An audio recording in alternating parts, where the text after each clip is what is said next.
Welcome to Talking Grit.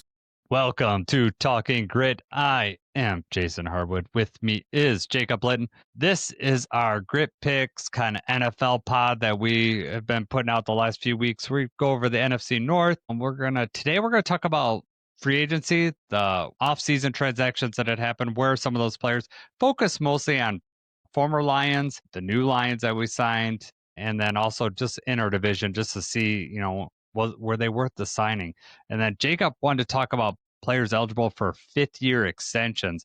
Lions got a couple of them coming up, Jahmyr Gibbs and Jack Campbell, but we're going to look at the rest of the league and just see who's available, kind of the money in there, and just if Jacob and I were GM, who would we want to lock up? Who do we think is going to underperform in their next contract? And, of course, we'll get to our grit picks at the end. So, Jacob, I know that you have your appendix gone and you're kind of loopy, but we're gonna fly right through this. You're gonna remind everybody to like and subscribe us on YouTube, check us out on Spotify and Apple, right? Or you want me to do that? Or I just did it. We're right? good. Move on. All right, you're good. We're good to go. I am going to let you talk about the NFC North. All right, NFC North Roundup. It's still a dogfight, guys.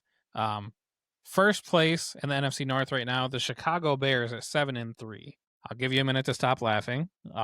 So last week they did beat the Vikings. They won a divisional game.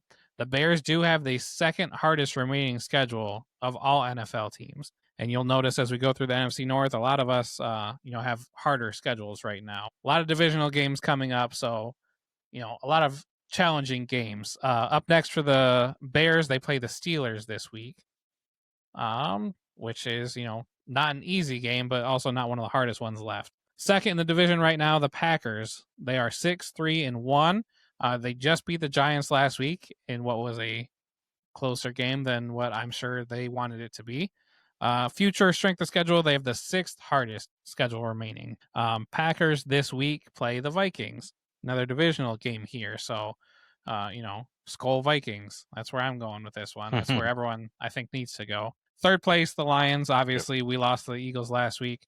So we have the eighth hardest schedule. Our future strength of schedule is rated the eighth hardest in the league. So it's eighth hardest, but it's also the easiest in the division, right? So, everyone in the division has a harder schedule than we do.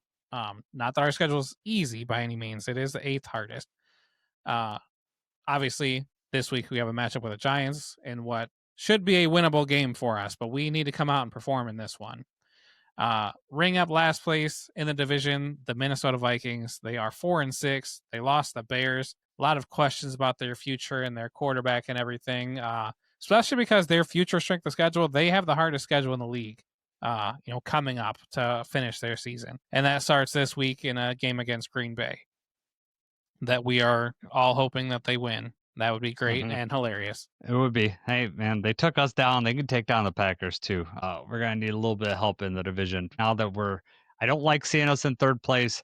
We are still, I think, it's based on our, remaining schedule, getting some of these players back. The Lions are still favored to win our division highest. I think the Packers are second and the Bears are the third still. And I know they're 7-3, but, man, when you look at what the Bears, like how they've won their last few games, it is exactly how they lost games last year, just in the last minute. They just happened to be coming out on top. Even last week versus the Vikings, they took a long, they got a long kickoff return to get in a field goal position to win that game. So they could have easily lost that game, and they probably would have lost to the Giants a week before had Jackson Dart not got a concussion, because they were winning there, and then Russell Wilson came in and screwed it all up. Right. If Russell Wilson makes an appearance on Sunday, woo, that'll be a good sign for the Lions. Yeah, I'm hoping for it. Yeah, Aiden Hutchinson gets in there, just knocks out Jameis, and then here comes Russell Wilson, not caring about it, just getting his paycheck. All right, let's move into some free agency. I went to the NFL Top 101 free agent list, the list that came out before the season, just to look to see where some of we're just looking at the players that signed with new teams, just kind of see. I know there was a lot of Lions fans that wanted the Lions to spend more on free agency. We could look at some of these contracts. We could look at see where they're rated. It's nice to look at this list later on to see, okay, it's not all that it's cracked up to be. free agency is not a guarantee, right, Jacob? You don't know what you're going to get when you get a player. Are they going to fit in your system? What kind of baggage are they bringing with you? You don't really know. Would it be worth that money?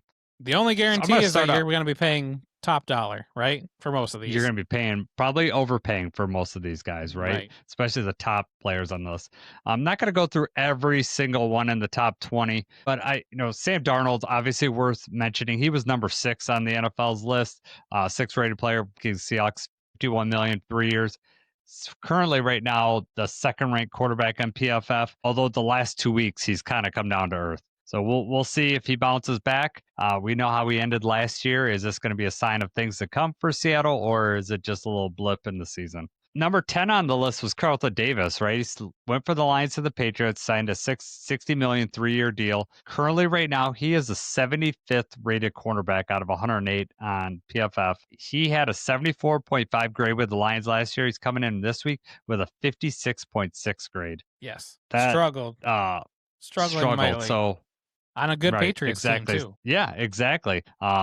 You would not expect that, but yeah, he's struggled. We'll move on. Number 12 on the list was our own DJ Reed, right? Signed with us. We got him for 16 million a year, 48 million over 3 years. Currently, right now, obviously, we're hoping to get him back this week. He's been out injured, but going in, he was the 16th rate quarterback on PFF's list.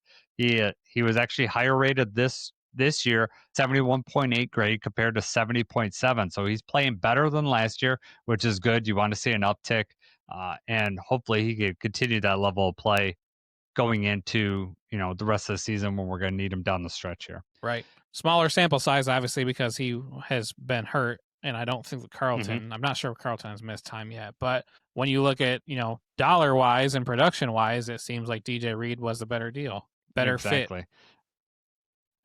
And who knows if Carlton would have stayed with us? I'm sure Shep would have got him in position, and he would play well. So maybe those rankings. But as far as dollar value, you're right. We're getting way better dollar value for play.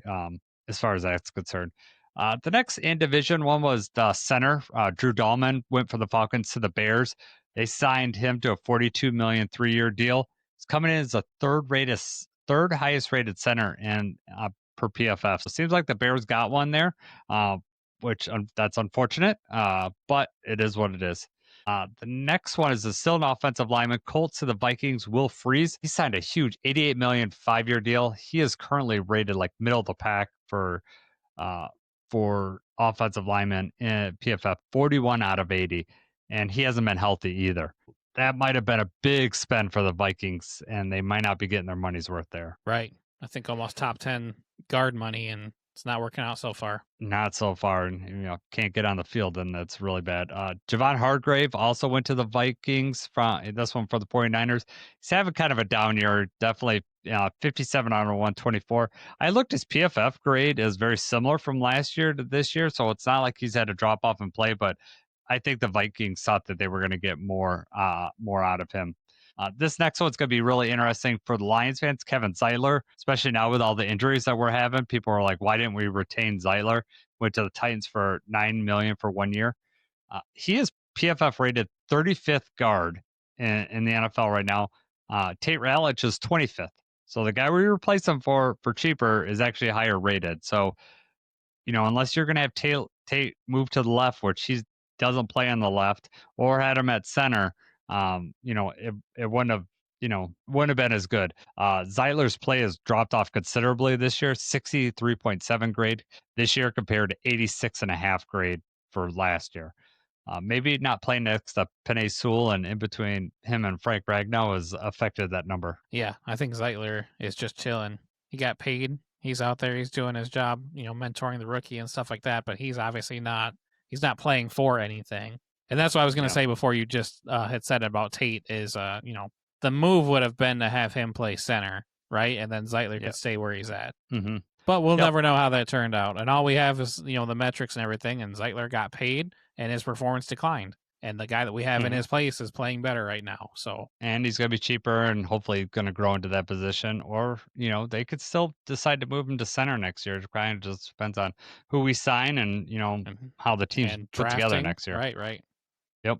Whether we, develop someone, whether, we draft free agent, Tristan Cologne could come back, and who knows how that's all going to work out. I'm going to wrap up. There's 3 more players on this free agent list before we get to Jacob's topic here. Nate Hobbs went for the Raiders to the Packers, signed a 48 million 4-year deal. Not having a great year with the Packers. 74th rated cornerback out of 108. Not doing too well. That's fine. I like seeing the Packers waste money. Usually they don't go out and spend a lot in free agency. This one's not working out for them. He's been injured too, so that's also not good. Ryan Kelly, the center, went for the Colts of the Vikings, 18 million 2 years. He has not been rated in.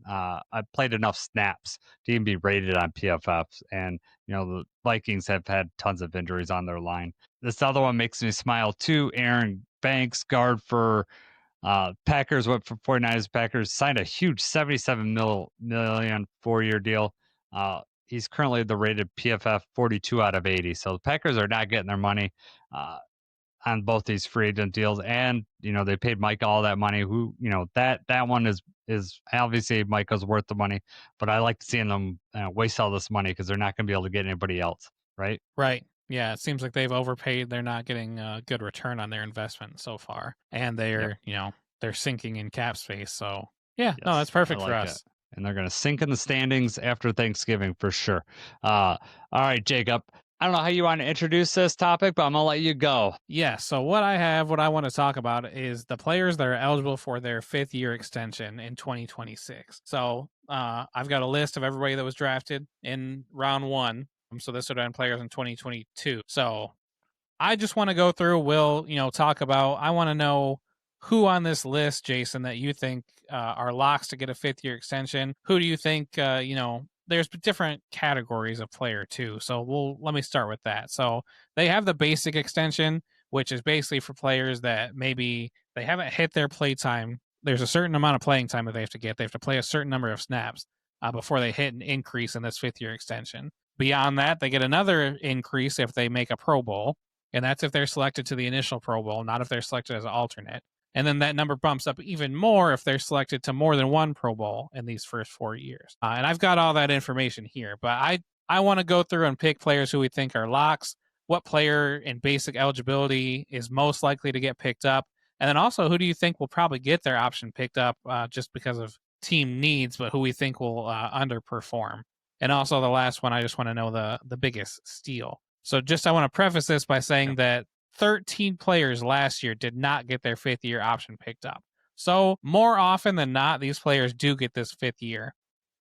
Most of the time it's because, obviously they're round 1 players. Usually they're performing at a decently high level, and that 5th-year deal is cheaper than what you would be able to re-sign them for. And you want to keep them around an extra year. So 13 players from the previous class did not get picked up. Real quick, just want to rattle those off. Just a couple noteworthy ones. One of them was Kenny Pickett, the quarterback.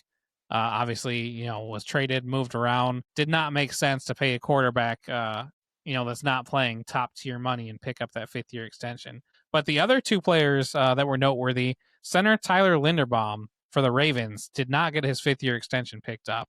Right now, he's rated number 4 in Pro Football Focus for centers. Mm-hmm. But the reason he did not get picked up is that his 5th year, with the Pro Bowls that he made and everything that he did, his 5th year would have been more than what the highest paid center gets. So they did not pick up his 5th year, but you would have thought they would have, somehow incorporated that into like a long-term contract extension. And they did not do that before the season started. So Linderbaum, just playing on that 5th year, and we'll have to get a new deal next season. The other noteworthy player is linebacker Devin Lloyd from the Jaguars, who did not get his 5th-year option picked up, but played pretty well last season. And right now, this year, he's rated number 2 in Pro Football Focus out of 81 for linebackers. So he's playing out of his mind. And now this is one of those gambles where the Jaguars, for whatever reason, did not want to pick up that 5th-year option for him. And now he just got a heck of a lot more expensive and is probably playing his way towards a different team and a bigger contract. Mm-hmm. Yeah, it's a gamble. I mean, when you talk about some of these players, and we'll get into it with this list because I think that there are definitely some gambles from the this is what the 2023 draft, correct? 5, 6. I think it's 2022, right? Or no, because Hutch was 2022, right? So this Yeah, would it'd be be 2023. 2023. Yep. Yep. Yep. Yeah, you got to pick them up in their fourth year, but right before their fourth year. So Right. yeah, Right. this will be a 2023 draft. So this is your Jameer Gibbs, Jack Campbell draft. Start off with Bryce Young and C.J. Stroud, two quarterbacks taken at the top here. All right, Jacob. So you put here pick three players who are locks to get a fifth-year extension from this. We I can be kind actually of have fluid with 6. this. I was just going to say, because there Okay. are several people who I think are locks, so we can kind of just talk about it. I just wanted you to have at least 3 who you thought for Okay. sure. But yeah, go Yep. ahead. I got 6 on here. I'm going to start with our 2 Lions. I think Jameer Gibbs and Jack Campbell are 100% going to get the fifth-year option picked up. I'm sure you're in that boat too. Absolutely. Yep. As it stands right now, Jack Campbell's fifth-year option would be $16.3 million. There is, a scenario where he makes a Pro Bowl here, and then all of a sudden that's about $23 million to pick up that option. Yeah, I know. And you I think know. even And at Gibbs 23, says, you think it's just a definite. I mean, we may try to I incorporate think they're going to that pick with it up, and they're going to hope they're going to do some. They're going to do. They know they're going to want to keep him. They're going to do that, and then they'll, he'll be eligible to sign an extension, and they'll do that. They'll take care of that, and then Gibbs has a he's already made one Pro Bowl, so he's going to cost $11 million. If he makes a Pro Bowl this year, which is definitely a possibility, that bumps up to $14 million. We want these guys to play well, but obviously it costs us a little bit more money. But I also think that I see a scenario for Gibbs with a running back position. They pick up the fifth-year option and then they franchise him, and then we kind of go from there. Because I am always scared with running backs that they're going to get too much wear and tear on their body, especially when Monty leaves town. What we're going to do with Gibbs. You could see, I don't know. You could have a Saquon situation, and I don't want to have that, but I could see a situation where we get him for 5, that 5-year guarantee, do the franchise for 6 years of wear and tear on a running back's body. We'll see where he's at after that. Right. My thing with Gibbs, so if he makes another Pro Bowl this year, he would be at $14.1 million is what the fifth year would be, and that puts him top 5, running back money. But that's not, $14 million a year is not completely out of the question. But if you flip that around for Jack Campbell and say, okay, he makes a Pro Bowl and now he's $23 million, that's top linebacker pay. I mean, that is number 1. Yep. That would be the top linebacker. So do we do that for that fifth year, or do we just try to sign him to an extension, incorporate that, and kick some of this money down the road? Because then that's where you kind of have that Linderbaum situation, right? Where it's like, hey, you're part of our plans of the future. We want you, but due to financial, salary cap reasons and stuff like that, we can't give you this fifth year. I just think that the Lions are going to want him, and they know they would be able to re-sign him. I just think that they would feel comfortable about doing it, so they're going to just, do the fifth-year option on him. I don't know. We'll see. I mean, Lions do a lot of crazy contract things, so I could see that coming into effect, but I also know that they are 100%. They're giving him the reins to the defense. They're not going to, and his play has been worth it this year. So I think the odds are they would pick up the extension, and then that contract's not going to mean too much because they're going to sign the long-term extension and do what they've done with Hutch and what they've done with Panay, roll that fifth-year money in there and figure it out. And for all intents and purposes, they could do that with Gibbs too. But I think Jack, especially when you're talking about $23 million, there's probably more of an incentive to have a long-term contract there. Right. All right. I gave you my 2. I give you 2. So why don't you give me a couple that you have on yours? So right now, I think the biggest lock for me is going to be Bijan Robinson. And that's just because of, his play time. He hasn't made a Pro Bowl. So his fifth-year option right now is $7.5 million. That's a steal to get that running back for $7.5 million. So I think that's without question, they're going to, jump at the opportunity to get him on that fifth year and then probably incorporate that into an extension as well. But for me, that's the glaring one that's like, okay, this one is obvious. Yeah. For it's surprising, number one, that he hasn't made a Pro Bowl. I mean, he's one of those top backs, and I think he's right up there with Gibbs. But it also seems like the Falcons never want to feature him as much. And Tyler Algier does pretty well for them too, and he vultures some touchdowns and all that kind of stuff. So maybe that keeps him down. It's kind of similar to what we have with Monty, really. But it's kind of surprising that when I saw the contract amount, I was like, oh yeah, that's a no-brainer. $7.5 million for Bijan. That would be somebody you could build your offense around. Right. And that's not Bijan making a Pro Bowl. It goes from 7.5 to 11.4. So it's more Mhm. money, but it's not like that skyrockets to where like crap, now it's just out of the question. And you look at some of these receivers on this list. I mean, Jackson Smith and Jigba is on this list, and he absolutely has played his way to a 5th-year deal, right? But as of right now, it looks like he's played towards a Pro Bowl, and that number for a receiver is now $24.3 million for that 5th-year extension. I know. Which is kind of a lot of money, and he's playing towards it right now. But you look at some of these other guys, like Zay Flowers already made a Pro Bowl, so he's already at 24.3. So, I mean, if you're the Ravens, do you think you jump on 24 million for Zay Flowers? Like, do you think that that's a lock, or you think that's a tough conversation they're going to have? I think it's a lock for the Ravens. Top receiver for Lamar. I don't think you're going to take that away. I think that and JSN played himself into guaranteed money the way he's playing this year. You're going to want to keep him around, especially that connection with Sam. It's a special connection. I've seen I don't know if defenses are going to start playing him different, and maybe that's what's happened the last couple weeks because Sam struggled, and maybe they're giving JSN a lot more attention. But they also got Rashid Shaheed over there too, so that might just open it up a little bit more for JSN. So we'll see if he can keep it up. That number is huge, but you got to remember that 2 years from now, 24.5 million is going to probably be way, a lot further down on that list because these receivers just keep getting paid more and more ridiculous money. True. 24 million would be 15th in the league right now. Right. And I think for JSN, you're going to be happy to pay him, the way he's playing right now. I mean, he's definitely a lot. As long as he stays healthy, he's a lock for the Pro Bowl this year. He's going to get that upgrade as far as for the 24 million. You're going to be happy to have him on your team. You drafted him. He's developed into the type of player that's a Pro Bowl player. You're not going to let that walk. And I don't think the same thing with Zay Flowers. Him and Lamar have a good connection. Mark Andrews is getting older. I know they got Isaiah Likely, who they're probably going to franchise or sign to an extension. I just don't see them giving away weapons like that, especially at 24 million. Guaranteed. If you're in the 15th range, and that's probably going to go down. I don't know who's up for extensions this year, but say that goes to 18th to 20th, you're going to be happy to have the wide receiver for that amount of money, especially a young wide receiver that's made a Pro Bowl. True. Who on this list, if we're looking at, we've got it in front of us right now, but the basic, so people that have not hit that playing time quota, if you're just looking at these basic extensions, what player do you think?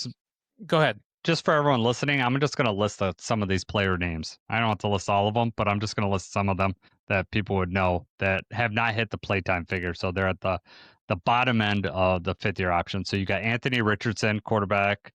You got Tyree Wilson, the edge for the Raiders. You got Lucas Van Ness, Packers edge. Will McDonald.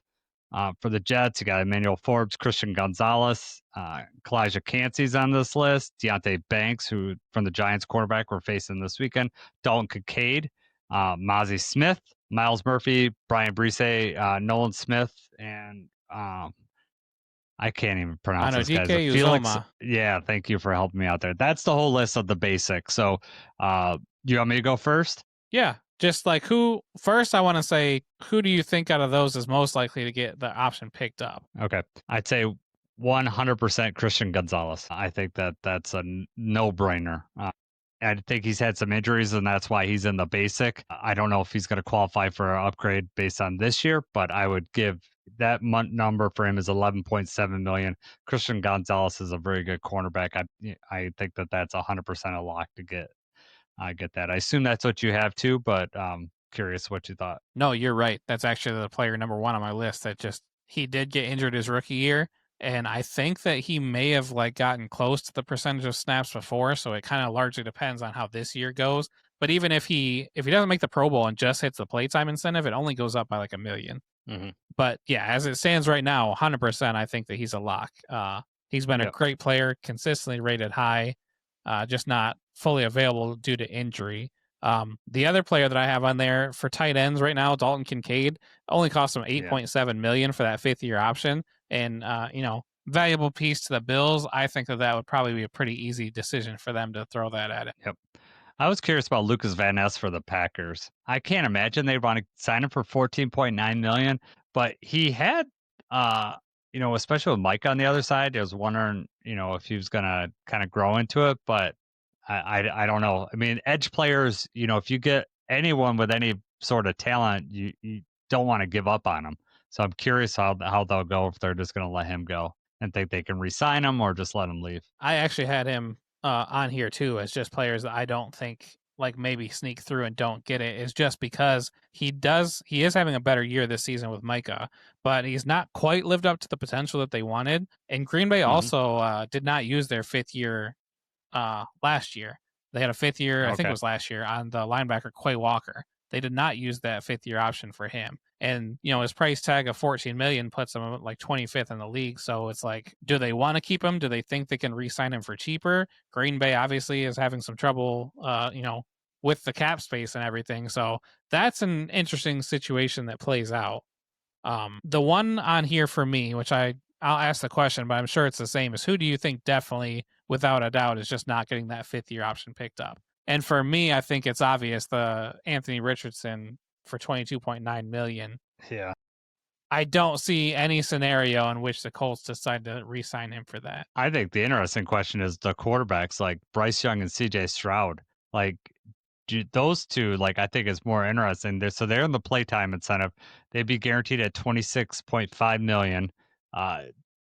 Would you, what with Bryce or CJ? Do you think I think for sure CJ gets it. I don't know about Bryce.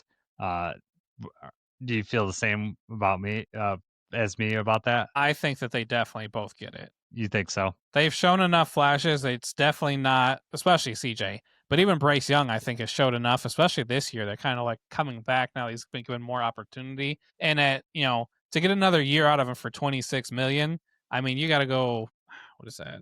That would be 20th in the league. That'd be the 20th best paid quarterback.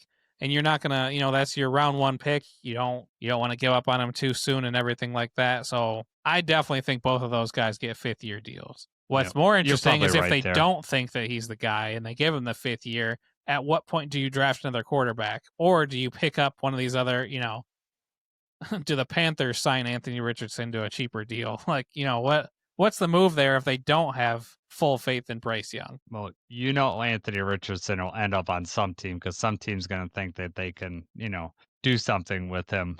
I don't think that that's going to be possible with him.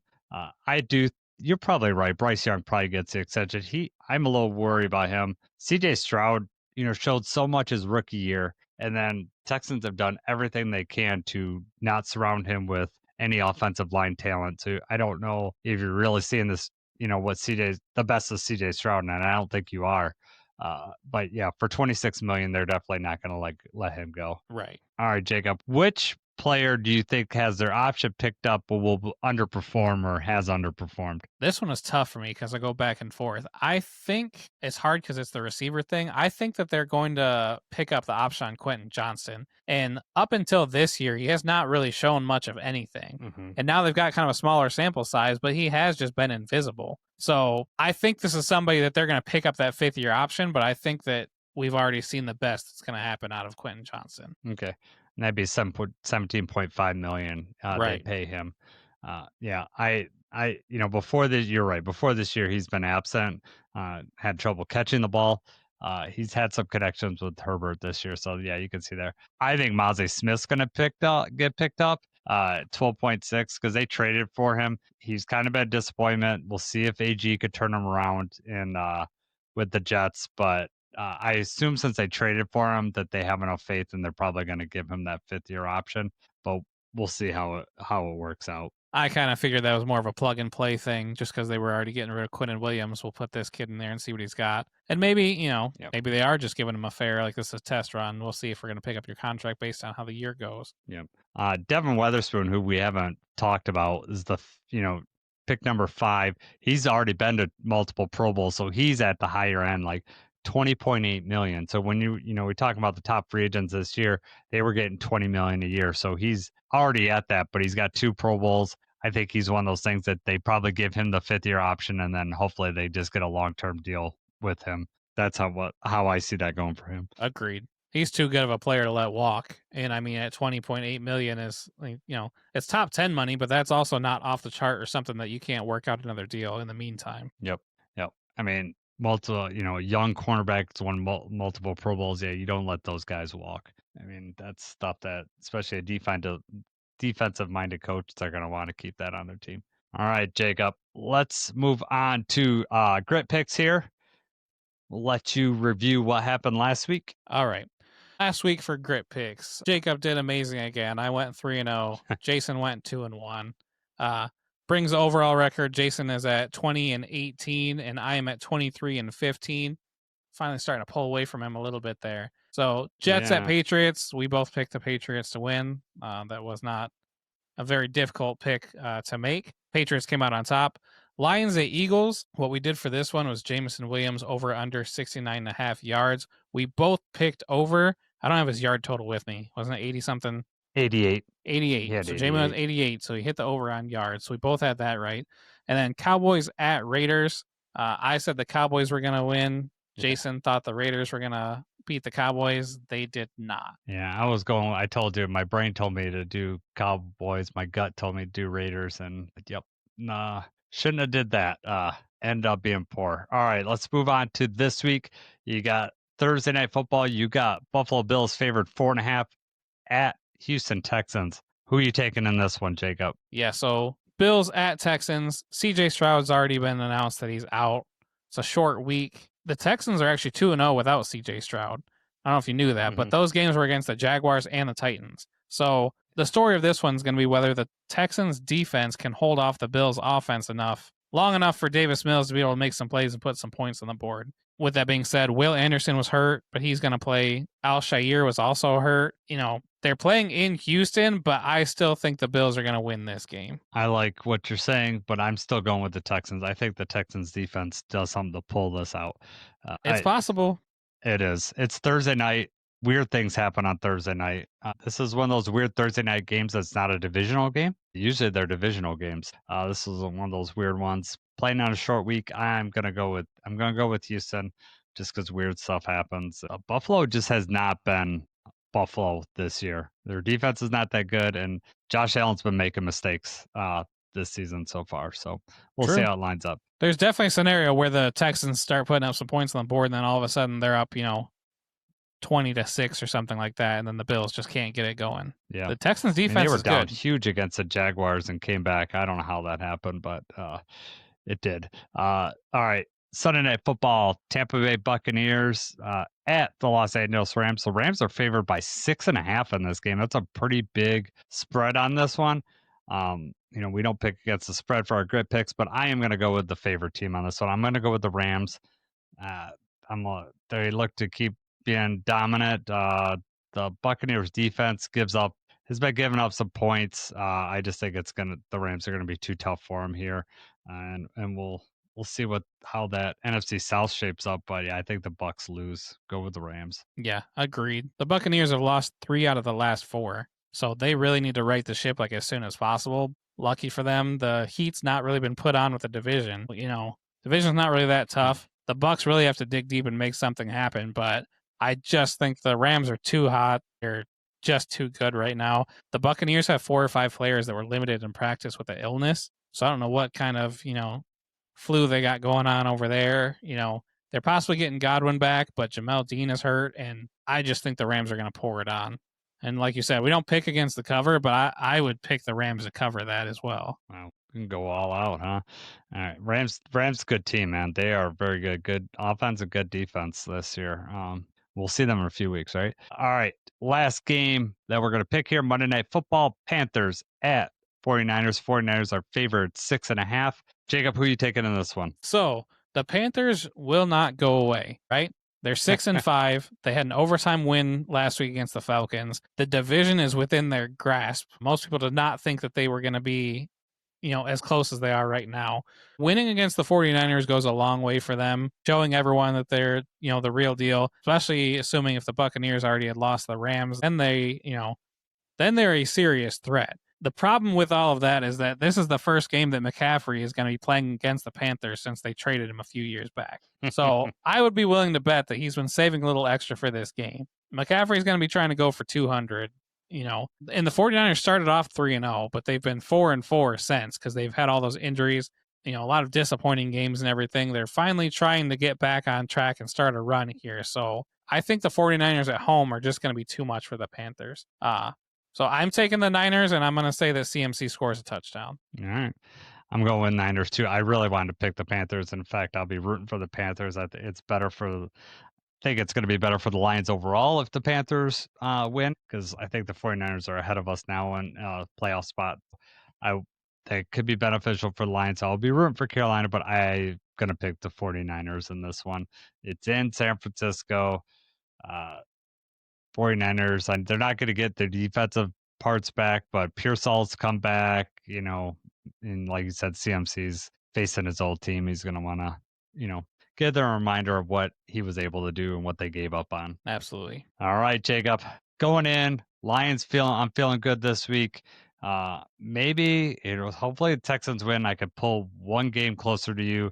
Like you said, you're pulling away in those grip picks, but maybe, I feel bad for you. You've had your appendix out. I feel really bad for you. Got a heating pad like an old man, and I just want you to feel better. I don't believe that, but thank you. I know. Jacob, I did get Jacob to watch an old movie because he's had 2 weeks off. He watched Rambo First Blood. Not impressed, is what he told me. Sorry to disappoint the Rambo fans. Just wasn't. I'm talking First Blood. I am not a huge fan of the other ones. I do like the other ones just because, I'm an '80s kid, so they're special to me. But the first one is actually a really good movie. I'd love for you to get in the comments and tell Jacob how wrong he is about that movie. It just didn't land for me, guys. Yeah, well, he's dead wrong. So Planes and Trains and Automobiles is up next. Back to the Future is on his list. He did rewatch Die Hard. I've seen Back to the Future plenty of times, but I want to rewatch these 80s things while I've got time. Yeah. So I got to rewatch that. What were the other two that I gave you? Ghostbusters was the other one, yeah. Yep. That's my favorite movie of all time. All right. I hope you guys enjoyed the pod. We will be back next week, hopefully in jovial moods because the Lions are win, and hopefully we're back in the playoff picture too. It'll be a short week next week, so I'm not sure how the pod schedule is going to go next week, but we'll let you guys know on Monday when we go live because we will, the wrap up will be Monday I'm assuming at 9:00. For Jacob, I'm Jason. Let's go Lions.